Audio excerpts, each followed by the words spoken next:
주의 피를 힘입어 성소에 들어갈 담력을 얻었나니 참마음과 온전한 믿음으로 하나님께 나가자. 하나님은 영이시니 예배하는 자가 영과 진리로 예배할지니라. 아멘.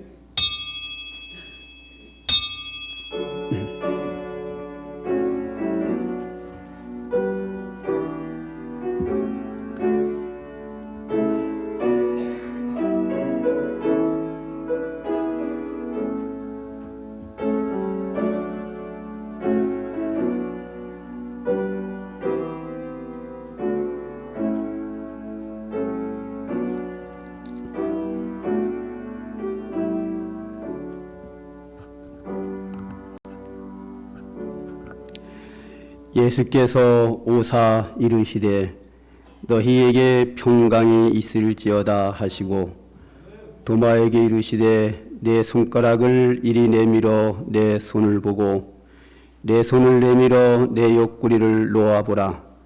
그리하여 믿음 없는 자가 되지 말고 믿는 자가 되라. 도마가 대답하여 이르되 나의 주님이시요 나의 하나님이시니이다. 아멘. 아버지 하나님, 오늘도 우리에게 주의 성령으로 강림하사 예수 그리스도께서 우리의 죄를 위하여 십자가에 못 박혀 죽으시고 부활하신 주님을 마음에 영접하고 믿고 오늘도 믿음으로 살게 하신 것 감사합니다. 우리에게 믿음 주셨기에 하나님의 존귀하심과 그 은혜와 사랑을 감격하여 오늘 이렇게 부활주일을 맞이하여 주님 앞에 나와 경배하며 영광을 돌립니다. 우리 예배를 기쁘게 받으시며 주의 은혜와 영광이 온 천지에 가득하기를 원하며 오늘도 예배하는 모든 신령들 속에 신령한 은혜로 충만케 하시고 오늘도 말씀과 성령으로 하나님의 사람으로 새롭게 변화되는 은총을 입혀 주시옵소서. 예수님의 이름으로 기도합니다. 아멘.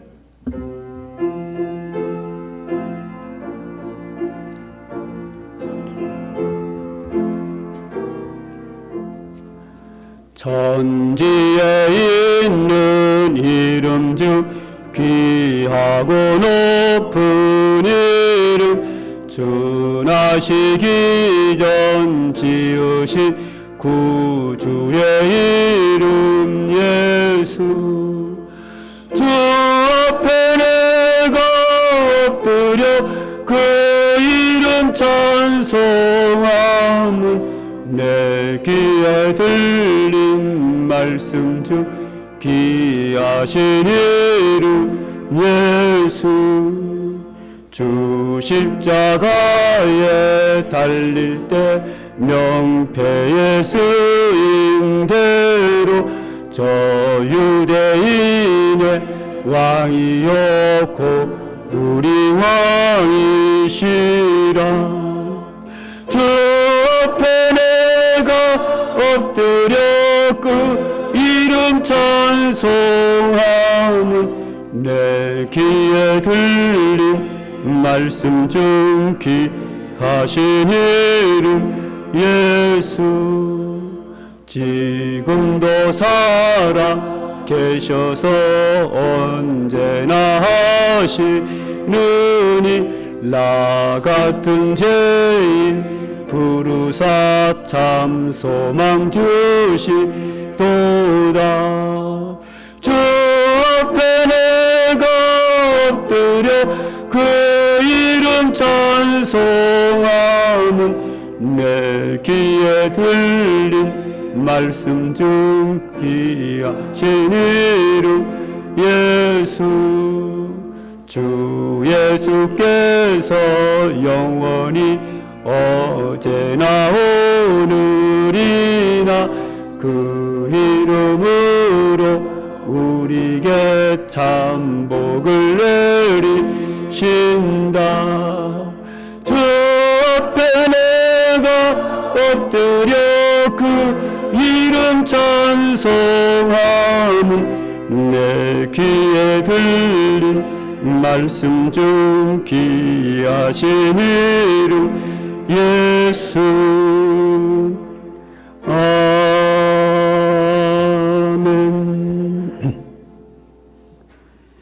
하나님께서 그를 사망의 고통에서 풀어 살리셨으니 우리 주 예수 그리스도로 말미암아 우리에게 승리를 주시는 하나님께 감사하노니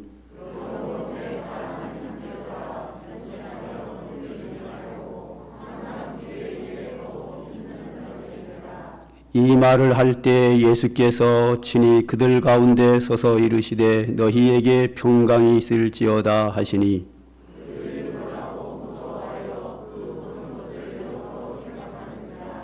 예수께서 이르시되 어찌하여 두려워하며 어찌하여 마음에 의심이 일어나느냐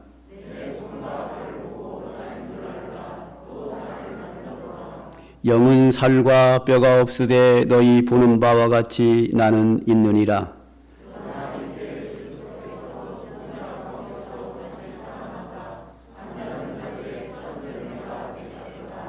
예수께서 이르시되 나는 부활이요 생명이니 나를 믿는 자는 죽어도 살겠고 무릇 살아서 나를 믿는 자는 영원히 죽지 아니하리라. 이것을 내가 믿느냐.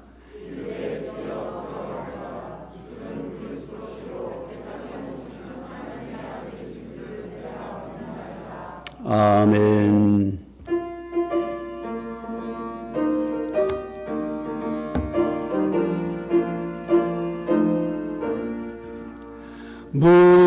무덤에 머물러 예수 내 구주 새벽 기다렸네 예수 내 주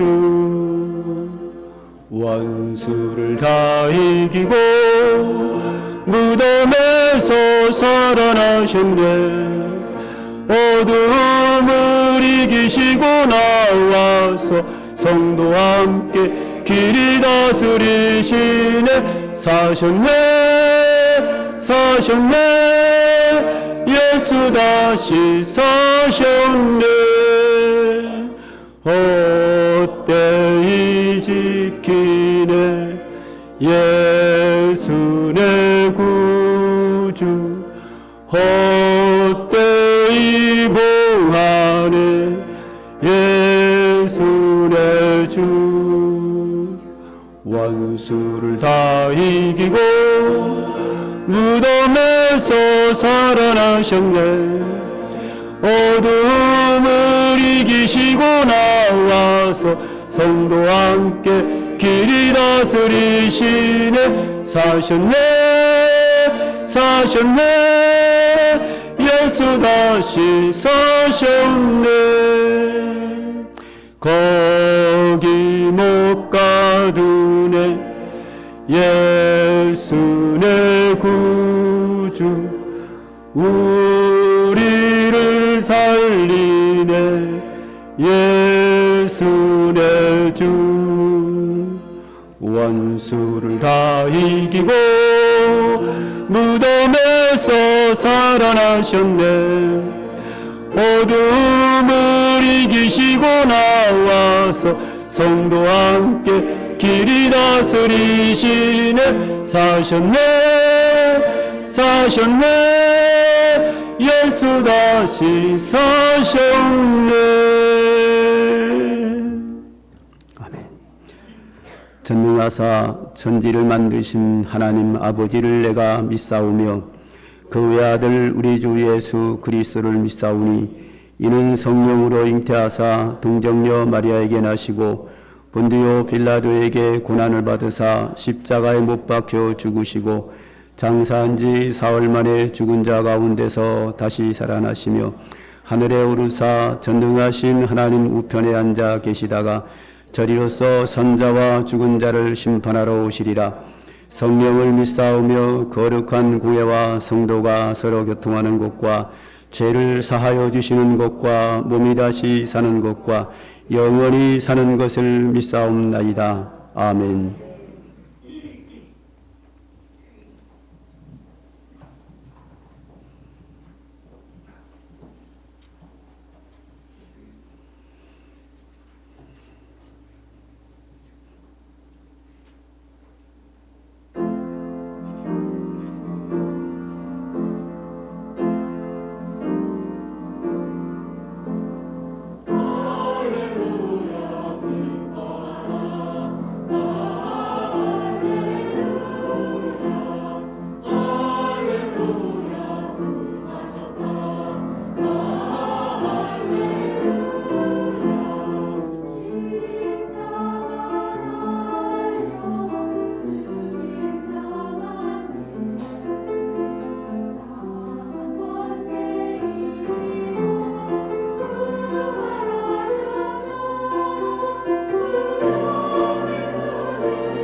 기도드리겠습니다. 죽음과 무덤의 권세를 깨뜨리시고 예수님을 죽은 가운데서 살리신 전능하신 하나님 아버지, 온 세상과 역사의 유일한 주권자이신 여호와께 찬양과 경배를 드립니다. 저희들을 사랑하셔서 하나님의 형상을 입혀주시며 특별히 저희들의 주님의 자녀로 삼으시고 허물과 죄로 죽을 수밖에 없는 저희들을 대신하여 그리스도의 십자가 보혈로 속량해 주시며 어둠의 권세를 물리치시고 부활의 첫 열매가 되어주신 그 은혜와 놀라운 사랑에 감사와 영광을 드립니다.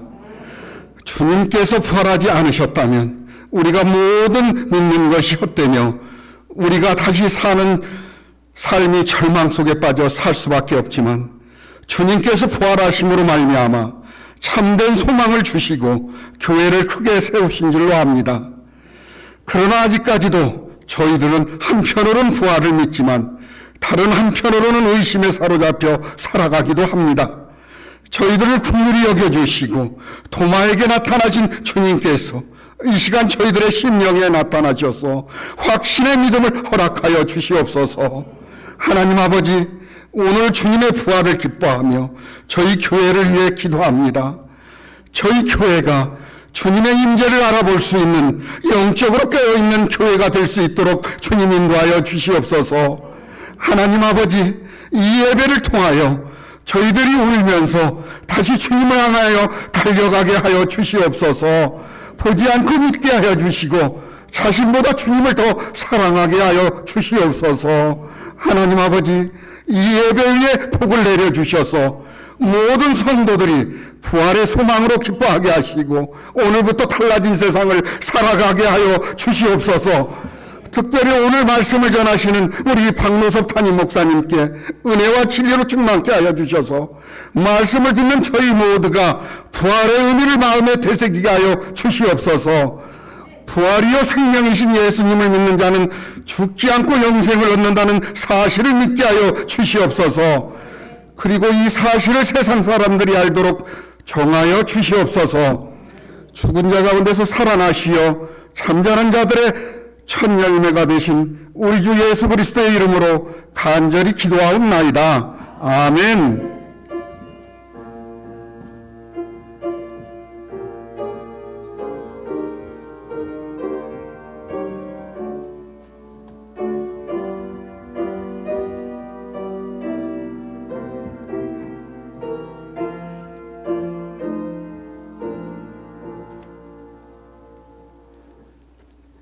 지난주에는 황희화 성도님께서 등록하셨습니다. 오늘도 처음 오신 분이 계셔서 꽃을 드려 환영하도록 하겠습니다.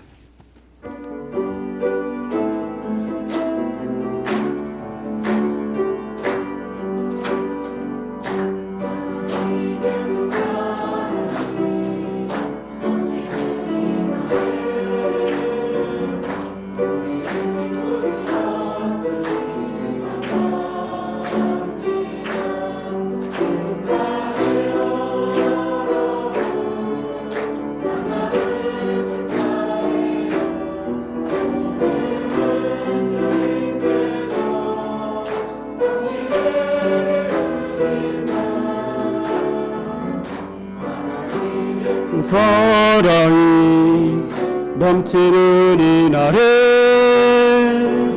우리의 친구 주셨으니 감사합니다. 기도합니다. 하나님 아버지, 지난주에 황희화 성도님께서 저희 교회 나오셔서 함께 예배드리고 은혜 받게 하시고 등록하여서 함께 믿음 생활할 수 있도록 은총을 베풀어 주셨사오니 감사합니다. 그의 신앙이 점점 성장되게 하시고 그의 사업과 가정에 하나님이 복을 주셔서 모든 것이 주 안에서 형통하게 하시고 평생에 하나님이 동행하심으로 말미암아 그 크신 은혜를 힘입어 늘 감사하며 기뻐하며 하나님께 영광 돌리는 삶을 살 수 있도록 은총을 베풀어 주시옵소서. 오늘도 처음으로 오셔서 예배하는 주의 사랑하는 자녀들의 가정이 있습니다. 그 가정에 복을 주시고 믿음으로 살게 하시고 예배를 통하여 하나님을 기쁘게 하며 주의 은총을 받는 축복의 시간으로 은혜 베풀어 주시옵소서. 예수님의 이름으로 기도드립니다. 아멘. 박수로 환영합니다. 감사합니다. 교회 소식을 드립니다. 오늘은 부활주일입니다. 지난주에 광고한 것처럼 코로나 감염도로 인하여 오늘 이번까지만 성찬식을 하지 않고 이제 몇 개월이 있으면 매추감사절이 다가오는데 그때부터 세례식과 성찬식을 하도록 하겠습니다. 그리고 오늘은 아산시 기독교연합회에서 부활절 연합예배로 드립니다. 장소는 동청교회고 시간은 오후 2시 30분입니다.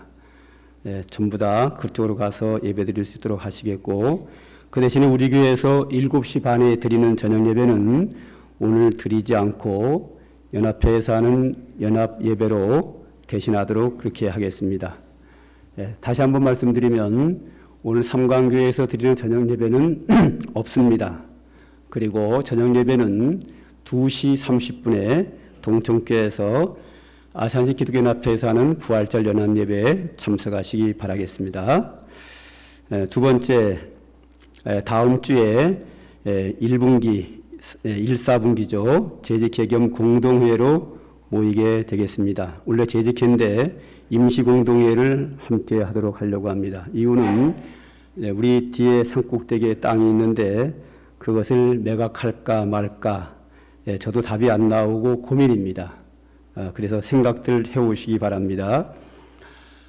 땅값이 오르기는 했는데 이 지역이 개발된다 그래가지고 땅값이 올랐습니다. 올랐는데 뭐 개발되려면 한 5년 걸리니까 5년 동안 우리가 교회가 이자가 있으니까 이자를 내느냐, 이자를 내는 게 아까워서 땅을 팔았는데 땅값이 너무 많이 오르면 배가 아플 것 같고, 또 안 팔았는데 조금밖에 안 올라가지고 이자 내느니 파는 게 나을 걸, 그러면 또 후회할 것 같고, 이럴 수도 없고 저럴 수도 없고 징태양난입니다. 제가 그래서 여러분들의 의견 한번 들어보시고 기도하시면서 생각 좀 해오시고 다음 주에 여러분들이 원하는 대로 하겠습니다. 작년에 제가 입주를 했는데 사택을 건축해서 잘 살고 있습니다.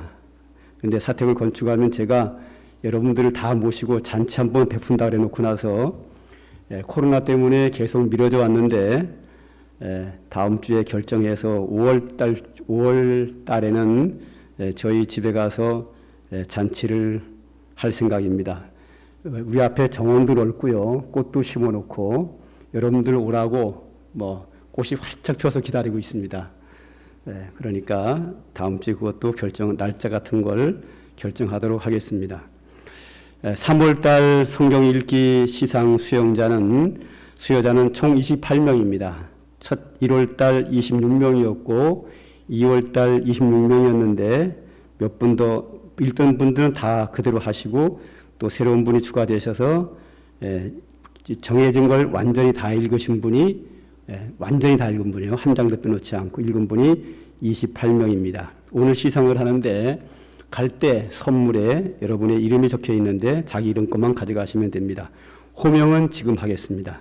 국민경 집사님, 김대시 장로님, 김미애 집사님, 김수진 집사님, 김숙자 권사님, 김일려 성도님, 김종옥 권사님, 김학순 집사님, 박동훈 목사님, 박인숙 권사님, 박정순 집사님, 서미석 권사님, 윤미자 권사님, 이길주 집사님, 이덕영 집사님, 이용남 검사님, 이윤영 집사님, 이준영 청년, 이채구 장로님, 이항자 권사님, 임춘신 권사님, 정순정 권사님, 조선현 권사님, 최영진 성도님, 최은숙 사모님, 최은숙 집사님, 한정순 권사님, 홍정순 권사님, 이렇게 28분 집에 나가실 때 뒤에서 선물 잘 찾아가시기 바랍니다. 이 상품을 이렇게 드리는 건데 뭐 상망상 그냥 가져가시면 됩니다.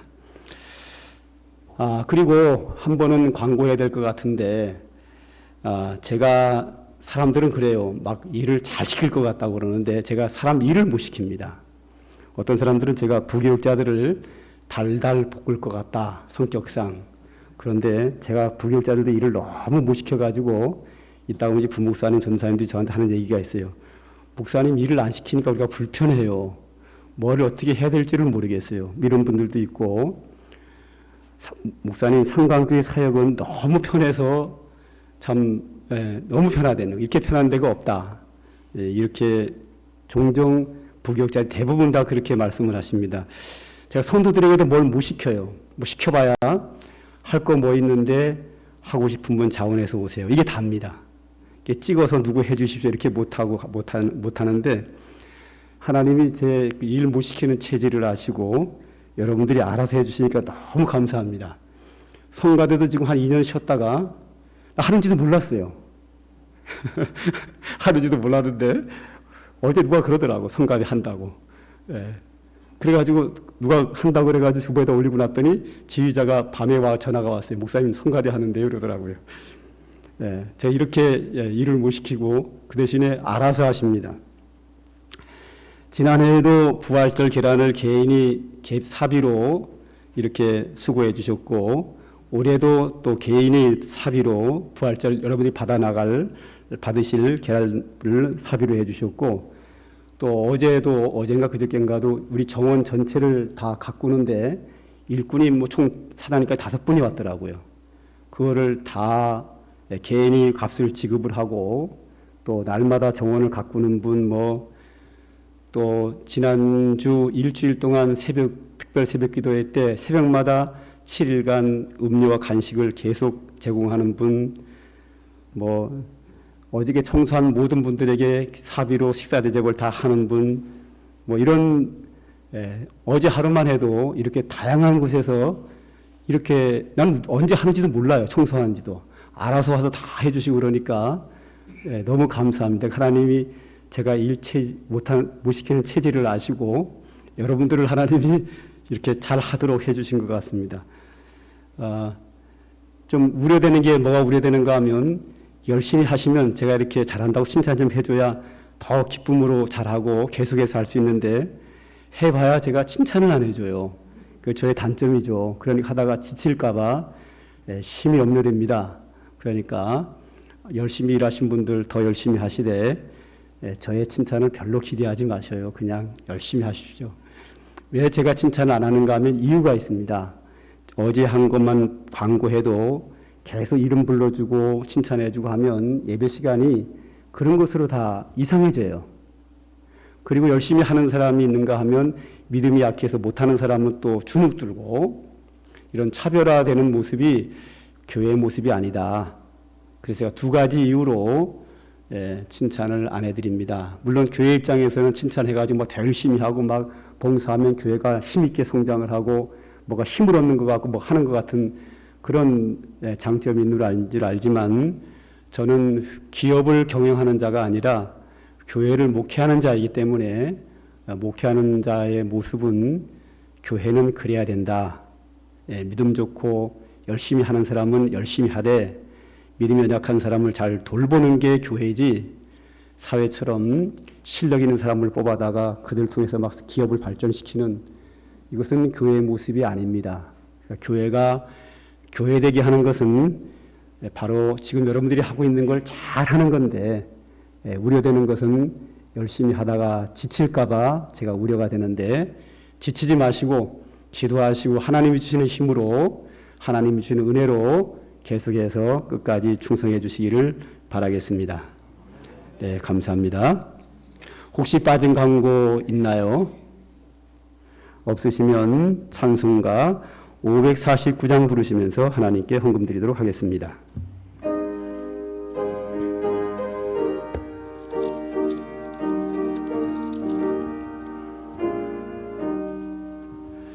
내 주여 뜻대로 행하시옵소서. 온 몸과 영혼을 다 주께 드리니 이 세상 고락과 주 인도하시고 날 주관하시는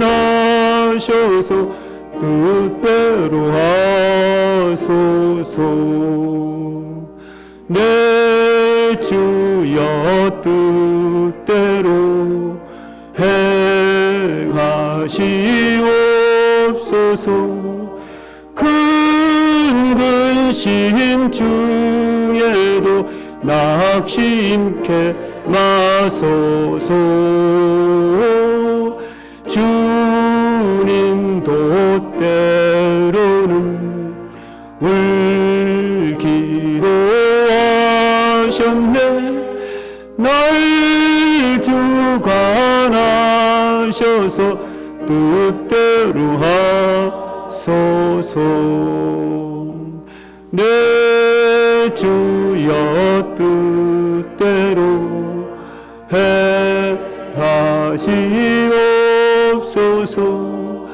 내 모든 일들을 다 주께 맡기고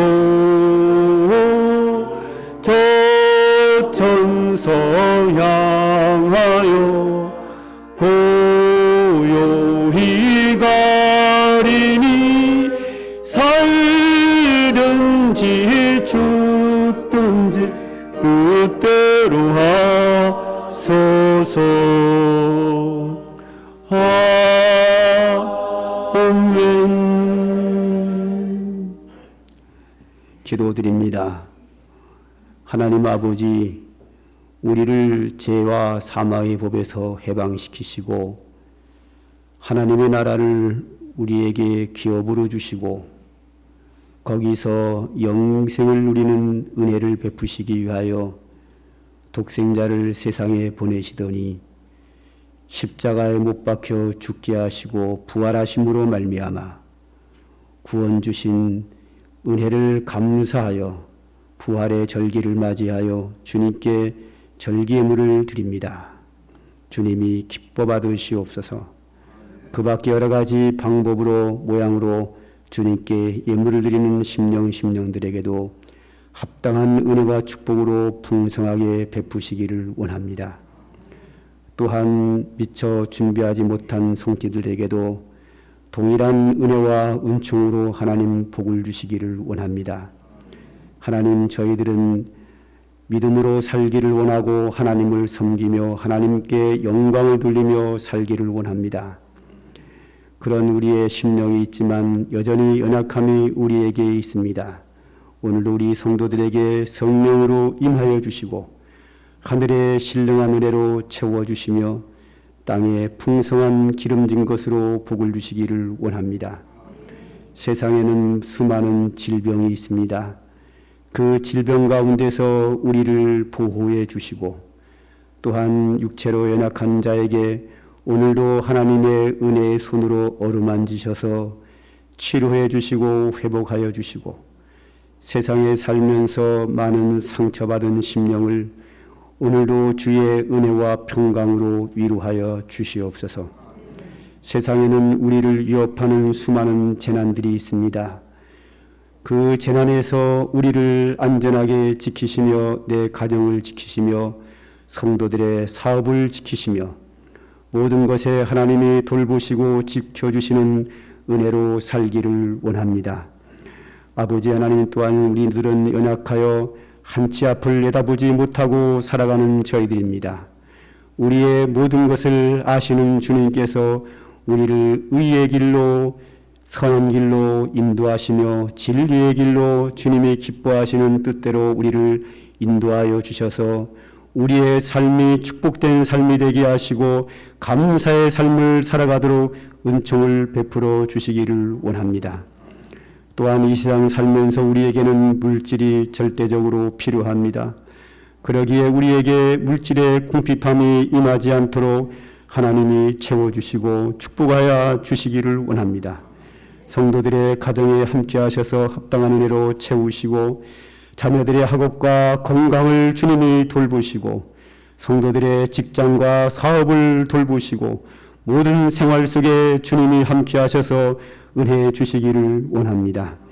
오늘도 하나님께서 예배 시간을 통하여 주시는 하나님의 귀한 음성에 우리가 귀를 기울이겠습니다. 겸손히 주의 말씀에 귀를 기울이고 듣겠습니다.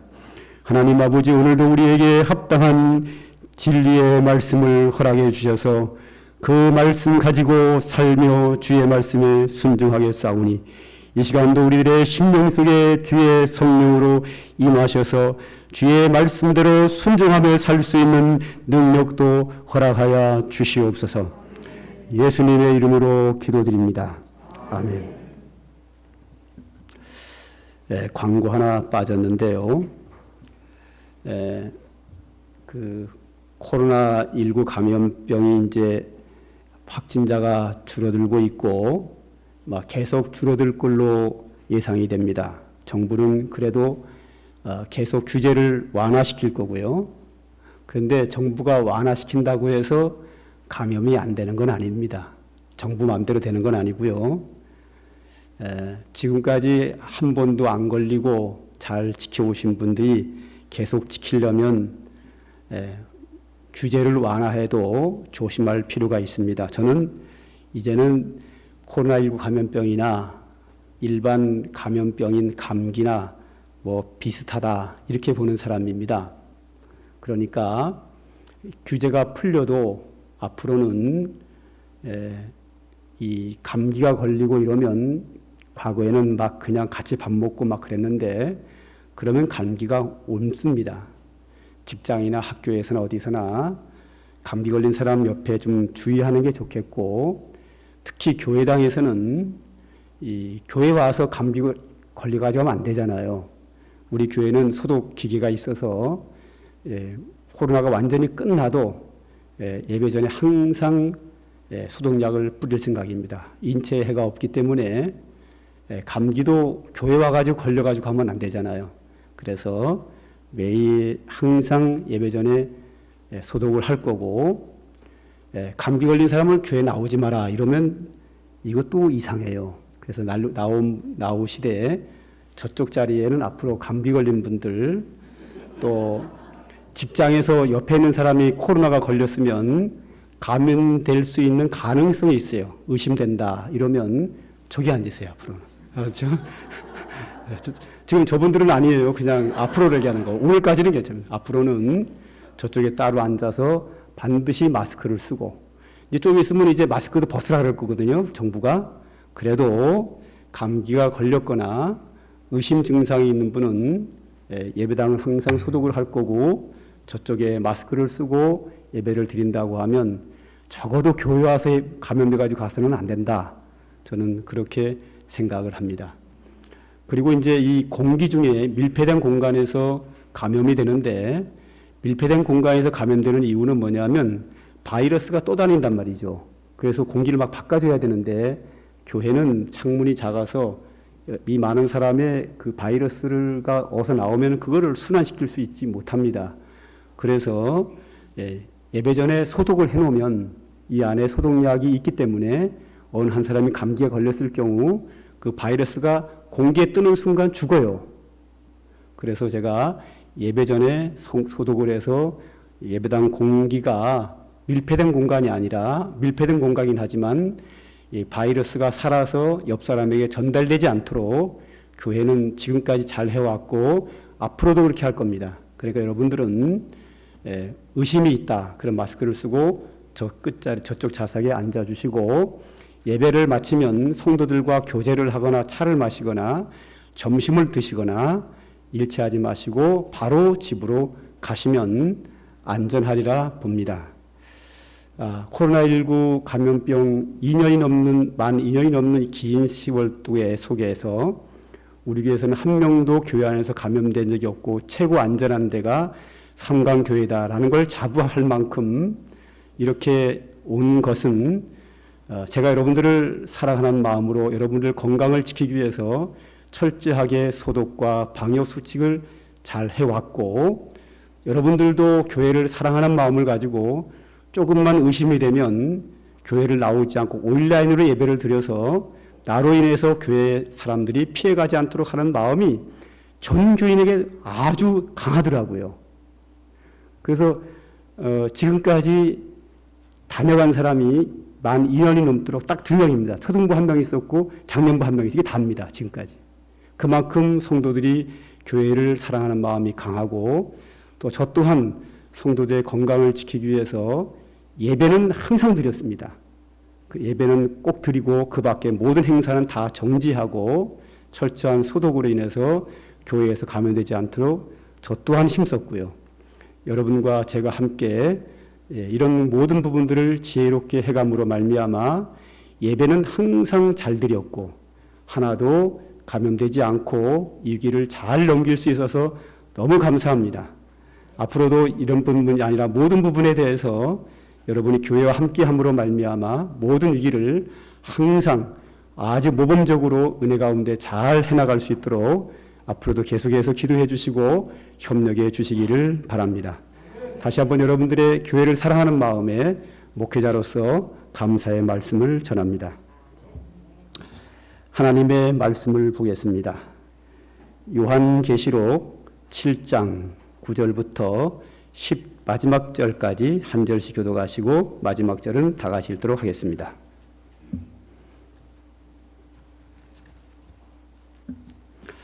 성경 말씀 요한계시록 7장 9절부터 마지막 17절까지 한 절씩 교독합니다. 요한계시록 7장 9절입니다. 2일 후에 내가 보니 각 나라와 족속과 백성과 방언에서 아무도 능히 셀 수 없는 큰 무리가 나와 흰옷을 입고 손에 종려가지를 들고 보호자 앞과 어린 양 앞에 서서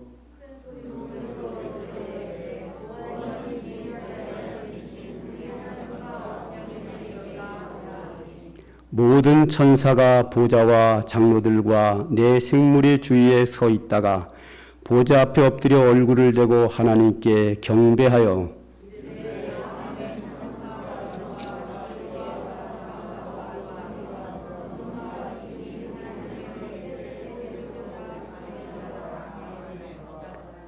장로 중 하나가 응답하여 나에게 이르되 이 흰옷 입은 자들이 누구며 또 어디서 왔느냐?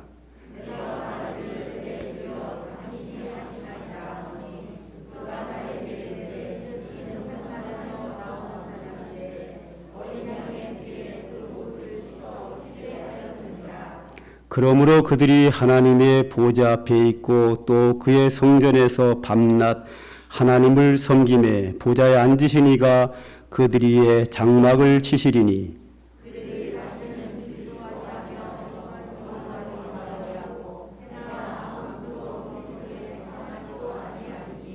이는 보좌 가운데 계신 어린 양이 그들의 목자가 되사 생명수 샘으로 인도하시고 하나님께서 그들의 눈에서 모든 눈물을 씻어 주실 것입니다. 아멘. 예수님께서 우리의 죄를 위하여 십자가에 못 박혀 죽으셨다가 부활하신 후에 하늘로 승천하셔서 하나님 보좌 우편에 앉아 계십니다. 그런데 예수님을 십자가에 못 박으라고 외칠 만큼 당대의 유대인들이 예수님을 싫어했고 핍박을 했습니다. 그렇게 예수님을 싫어하고 핍박하던 사람들이 예수님이 부활 승천하신 후에 그 예수님의 십자가의 죽으심과 부활이 우리에게 영생을 준다는 복음을 전하는 당대 사도들과 성도들을 미워하기 시작합니다. 그래서 예수님을 핍박하던 자들이 그 당시에 성도들을 핍박합니다. 그래서 예루살렘부터 시작한 교회의 탄압이 예루살렘부터 유대나라 전체에서 탄압을 하게 됐고 그런 과정에서 사도들과 믿음의 사람들은 복음을 전하기 시작을 하는데 예루살렘부터 복음을 시작해서 유대 땅에 사마리아 그리고 유럽으로 복음이 퍼져나갑니다. 유대 땅에서 복음을 전할 때는 유대인들이 방해를 하고 핍박을 했는데 유대 땅을 벗어나서 이방 땅으로 가자 이방신을 섬기는 자들이 자기들이 섬기는 신 아닌 다른 신을 섬긴다고 다른 신을 전도한다고 또 탄압을 하고 박해를 합니다. 그래서 믿음의 사람들, 전도하는 사람들은 이방 땅에 전도하면서 이방신을 섬기는 사람들에게 또 박해를 받고 또 이방 땅에서 전도를 하는데 기독교를 아주 싫어하는 예수님을 싫어하는 유대인들이 거기까지 따라와서 또 탄압하는 사람도 있습니다. 아주 집요하지요. 유대 땅을 벗어나는데도 불구하고 거기까지 따라와서 탄압하는 열성파 유대인 핍박하는 사람들이 있었습니다. 그래서 이방 땅으로 넘어가면서 다른 신을 섬기는 자들이 핍박하고 유대 땅에서 따라와서 핍박하는 자들에 의해서 핍박을 당하고 그러다가 복음이 결국은 유럽이라고 하는 지역으로 가서 로마까지 전달이 됩니다. 당시에 로마는 주변의 나라를 지배하고 있었고 로마 황제의 권력은 대단했습니다. 로마 황제의 권력은 워낙 대단하다 보니까 그가 왕인 것으로 만족하지 못하고 왕 위의 왕인 황제로서 신의 대우를 받기를 원했습니다. 그래서 사람들에게 황제 숭배를 강요합니다. 전 국민이 협조합니다. 다른 신을 섬기는 자들도 황제 숭배에 동의하고 황제를 신으로 대우했고 아무 종교를 갖지 않은 사람도 로마 황제를 신으로 대우하고 그 앞에 엎드려 절하며 경배했습니다. 황제는 몹시도 기분이 좋았습니다. 그런데 모든 종교와 무신론자들이 다 황제 숭배를 하는데 유독히 예수 그리스도를 믿고 하나님을 아버지로 섬기는 기독교인 만큼은 그것을 거부했습니다. 그래서 유대인이 탄압하는 것과 이방인들이 탄압하는 것보다 로마 황제의 권력을 가지고 로마 황제의 손에는 로마의 군대가 있습니다. 로마 군대는 세계에서 가장 강력한 군대입니다. 그 시대에. 세계에서 가장 강대한 그 군대로 인하여 기독교를 탄압했기에 인류 역사상 가장 강한 종교 박해는 로마 황제들의 박해였습니다. 수많은 사람이 죽어갑니다. 예수님의 12제자 중에서 11사도가 다 순교를 당하고 맙니다. 황제 숭배를 강요하는 로마 황제마다 기독교에 대한 탄압은 아주 무서웠습니다. 마지막 한 명 남은 사람이 사도 요한인데 사도 요한은 왠지 모르게 죽이지 않고 밤모섬에 귀향을 보냅니다. 무인도입니다. 혼자 밤모섬에서 생활을 합니다.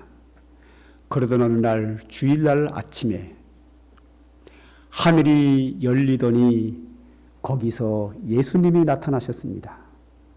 그리고 예수님이 사도 요한을 하늘로 올라오라고 끌어올리십니다.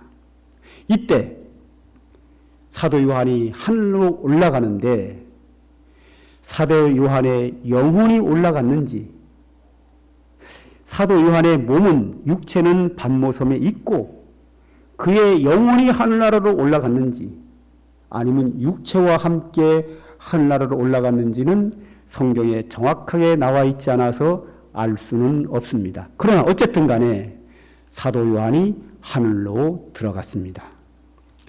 한 20년 전인가요? 우리 교회에서 최원수 장로님, 소금전도 최원수 장로님이 강사로 오셔가지고 전도 집회를 했는데 그분이 그런 말씀을 하시더라고요. 언젠가 한 번은 여름에 방에 누워 있는데 자기 영혼이 몸에서 빠져나가더래요. 그 영혼이 빠져나가니까 나가서 자기 육체를 본 거죠. 그 몸은 누워 있는 거죠. 누워있는 상태에서 영혼만 빠져나가서 밖에 돌아다녔다는 거죠. 밖에 있는 걸 이것저것 본 거예요.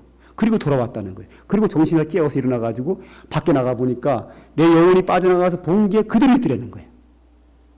그러니까 이렇게 몸은 있고 영혼만 빠져나갈 수 있는 것처럼 사도 요한의 영혼이 하늘나라로 빠져가서 올라갔는지 아니면 육체까지 같이 올라갔는지는 알 수 없지만 사도 요한이 예수님의 부름에 의해서 하늘나라로 들어갔습니다. 들어가서 천국의 여러 가지를 보고 주님의 교훈을 듣고 보고 들은 것을 주님께서 말씀하시기를 네가 보고 들은 것을 기록하여 그 당시에 교회들에게 보내라.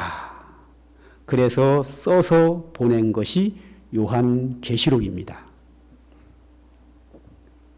그런데 사도 요한이 천국에 들어가서 보고 들은 것을 기록한 거의 일부분을 오늘 저와 여러분이 이렇게 교독에서 읽었습니다.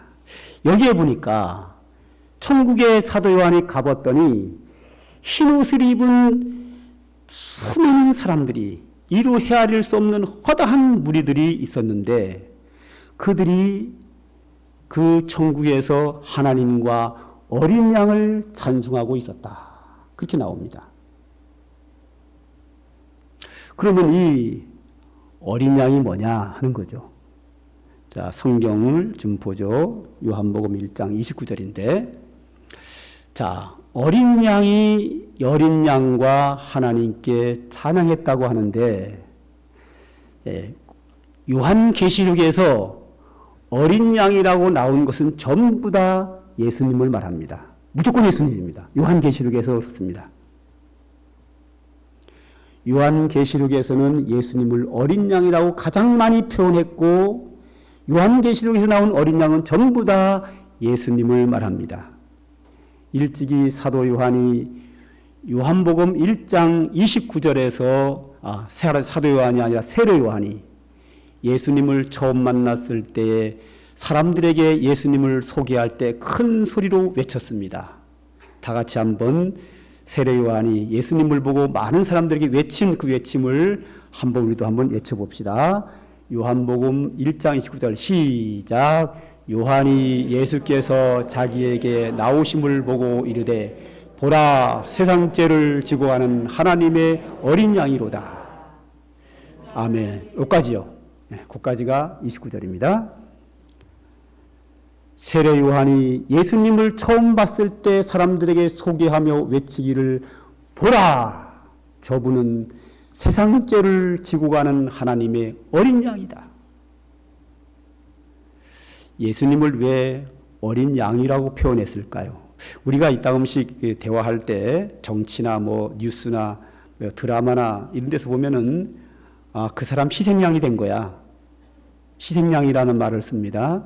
희생양이 됐다는 말은 뭐냐면 그 사람이 희생되고 손해를 보고 그 사람 때문에 다른 사람의 유익을 봤을 때 그 사람이 희생양이 됐다. 그렇게 얘기를 합니다. 맞죠? 네. 어떤 사람이 크게 희생됐을 때 그가 희생됨으로 말미암아 다른 사람이 이익 봤을 때 그 사람이 희생양 됐다. 이렇게 표현하는 거거든요. 그러면 이게 어디서 나왔냐면 성경에서 나온 거예요. 예수님께서 어린 양, 희생양이 되어서 십자가에서 세상 죄를 지고 희생당함으로 말미암아 누가 이익을 봤죠? 우리가 죄와 사망에서 해방을 받고 하늘나라를 기업으로 받고 그 나라에서 영생을 누리는 것. 예수님이 십자가에서 우리가 받아야 될 형벌을 대신 받고 희생당하심으로 말미암아 그 희생양이 됐어. 그 덕으로 우리가 구원받은 거거든요. 그런 차원에서 예수님을 희생양이라고 어린 양이라고 표현하는 거예요. 그럼 어린 양이라고 예수님을 부를 때는 그 속에 뭐가 들어있느냐 하면 예수님이 우리 죄를 위하여 십자가에 박혀 죽으셨다는 게 들어가 있어요. 우리를 위해서 희생양이 됐다는 거죠. 우리는 그 이제 구약 성경을 보면 제물이라고도 하지만 희생물이라고도 합니다. 영어로는 제물이나 희생물 다 똑같이 sacrifice, 희생물이라고 다 표현합니다. 영어로는.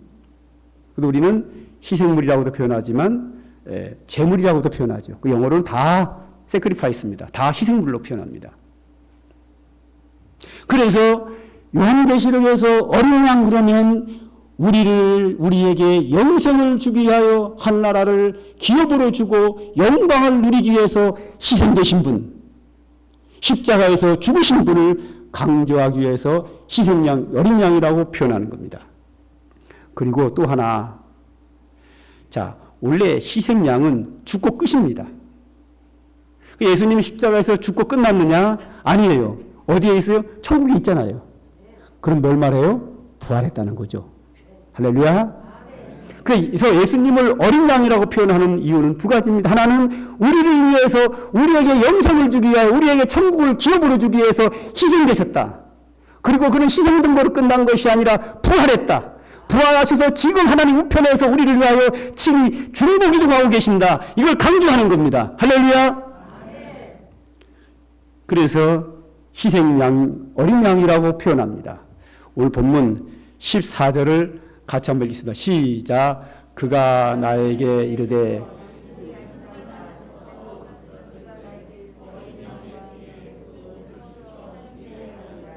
성경책 보지 말고요. 저기 있는 거 보고 빨리 읽어요. 그래야 똑같아요. 제가 지금 건너뛰었거든요. 앞에 거를. 다시 읽겠습니다. 시작. 그가 나에게 이르되 이는 큰 환난에서 나오는 자들인데 어린 양의 피에 그 옷을 씻어 희귀하였느니라. 아멘. 자, 허다한 무리가 누구냐? 어린 양과 하나님을 찬송하는 저 흰옷 입은 허다한 무리가 누구냐? 거기에 대한 대답이 뭐죠? 어린 양의 피에 그 옷을 씻어 희게 하였다. 즉 어린 양의 피가 뭐죠? 예수님께서 십자가에서 흘리신 피로 인하여 그 옷이 희게 됐다는 말은 뭐죠? 죄 사함 받고 모든 죄에서 해방됐다. 할렐루야. 그걸 강조하는 거죠. 그래서 예수 그리스도의 은혜로 모든 죄를 사함 받고 구원받은 성도들이 그 그리스도의 십자가의 은혜와 부활, 하나님의 한량없는 은혜를 찬송하고 있었습니다. 그 다음 절 하나 더 보죠. 한 번 더 보죠. 9절과 10절입니다. 성경책 보고 읽지 말고 저거 보고 읽어요. 제가 이렇게 앞에 거 약간 좀 덜 필요한 건 잘라버렸거든요. 시작.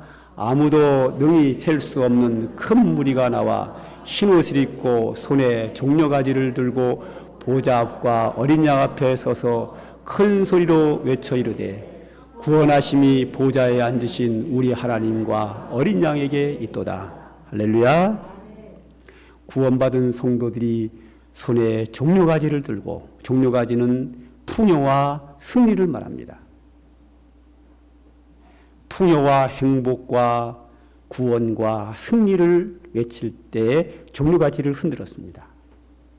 그 가지를 흔들면서 구원하심이 보좌에 앉으신 우리 하나님과 어린 양에게 있도다 하며 찬양하고 있었습니다.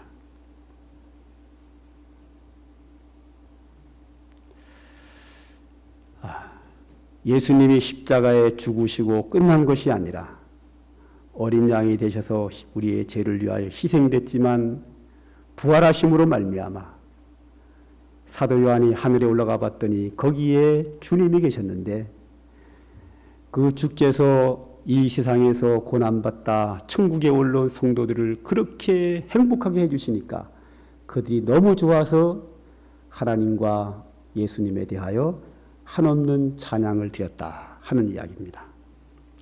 우리 하나 더 보죠. 자, 17절입니다. 17절 저걸 보고 읽죠. 시작.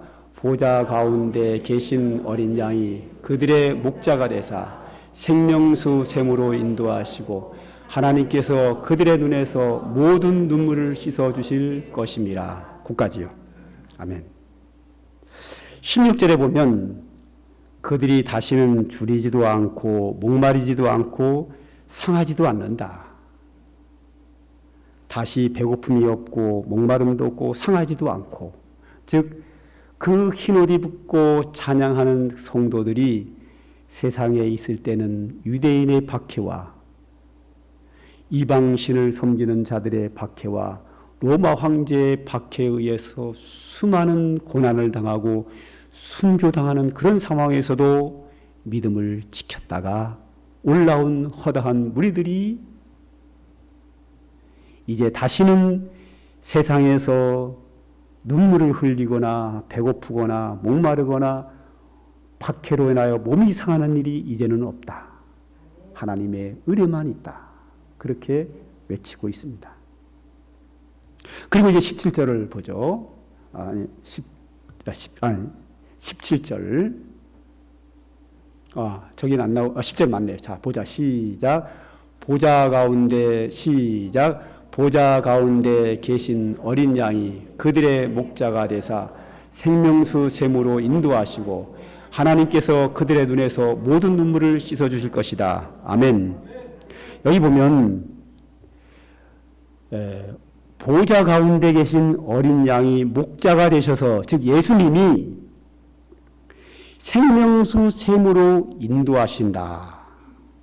그리고 하나님께서 그들의 눈에서 모든 눈물을 씻어주신다. 두 가지가 나옵니다. 첫째는 뭐냐면 생명수로 인도하여 생명수를 마시게 한다. 이거 다 상징적인 겁니다. 진짜로 예수님 우리를 샘물, 생수물로 인도해서 그걸 마시게 하느냐? 그거 안 마셔도 천국 가면 어차피 영생합니다. 천국 가서 물이나 마시고 있으면 어떡합니까? 가서 물 마신다는 그런 의미가 아니고, 우리가 목마르잖아요. 갈증이 생기잖아요. 그럼 물을 마셔야 되거든요.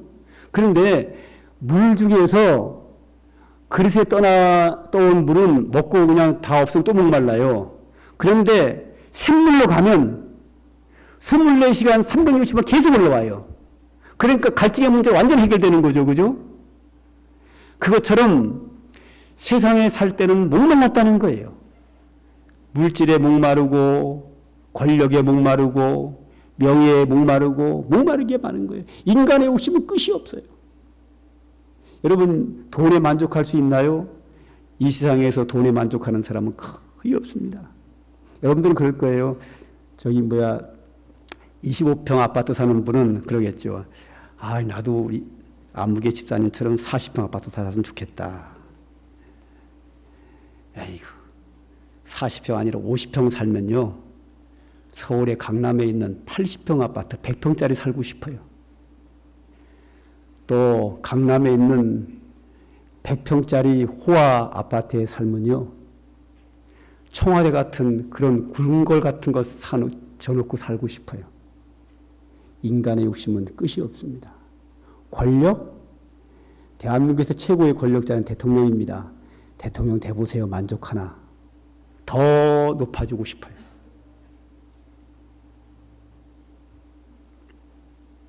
삼성, 현대 회장 얼마나 부자입니까?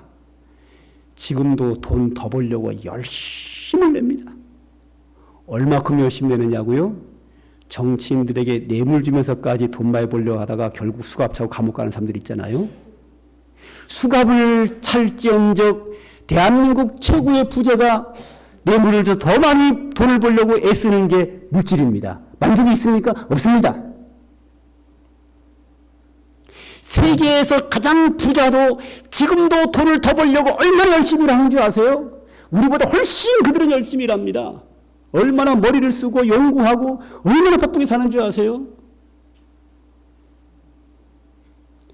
인간은 모든 부분에 목마르게 되어 있습니다.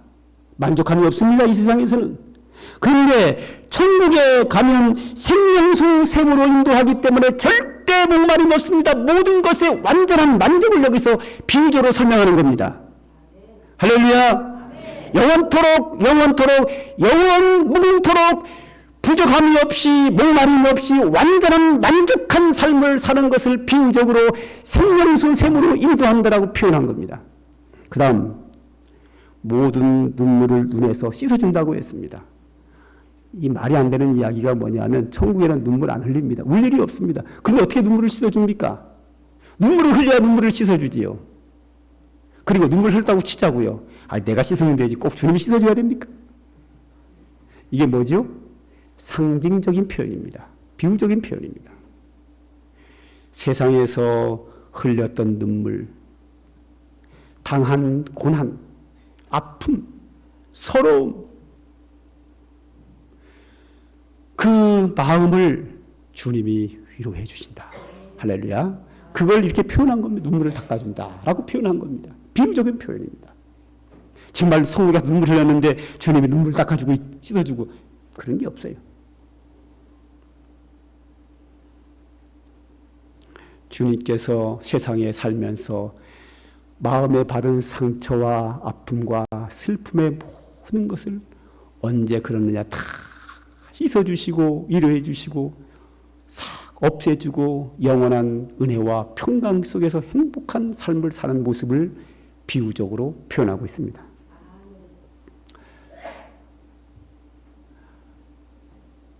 그 다음에 저기에 요한계시록 17장 14절이 또 나와 있네요.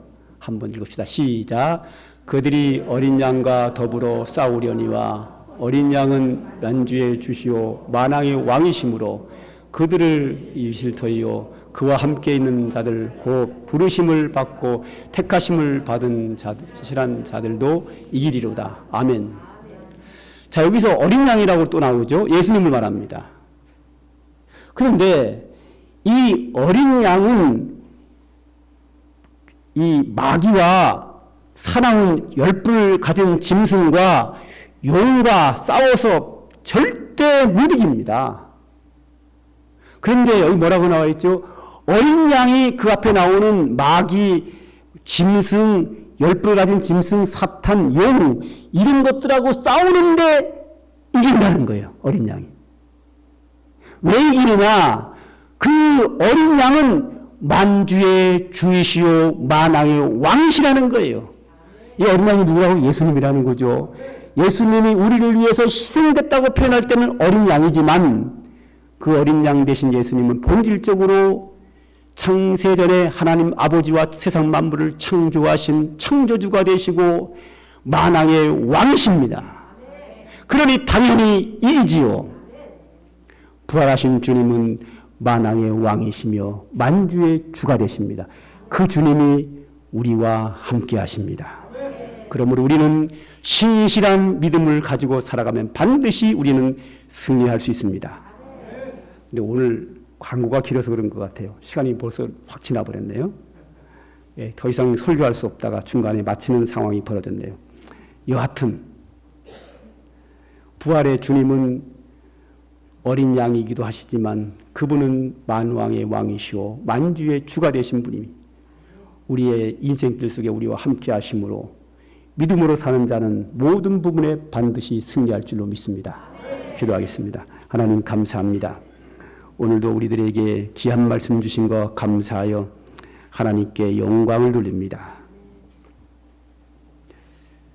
우리가 무엇이간데 우리를 버려두지 아니하시고 우리를 구원하시고 만왕의 왕 되신 주님께서 우리의 삶 속에 오셔서 우리와 함께 하시니 감사합니다. 우리가 믿음으로 감사하며 승리하는 삶을 살 수 있도록 주님이 함께하여 주실 줄 믿습니다.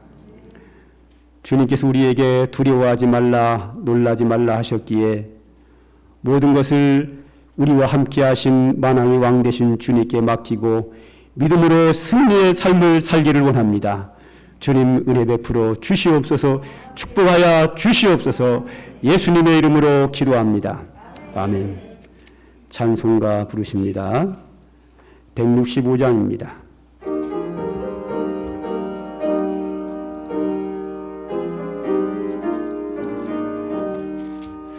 주님께 영광 다 다시 사신 주 사망 권세 모두 이기시었네. 흰 옷 입은 천사 돌을 옮겼고 누우셨던 곳은 비어 있었네. 주님께 영광 다시 사신 주 사망 권세 모두 이기시었네. 부활의 주님 나타나시사 무서움과 의심 물리치셨네. 주의 교회 기뻐 찬송하여라. 다시 사신 주님 죽음 이겼네. 주님께 영광 다시 사신 주 사망 권세 모두 이기시었네. 생명의 임금 영광의 주님 주님 없는 삶은 헛될 뿐이라. 주의 사랑으로 세상 이기고 요단 건너 보냐 가게 하소서.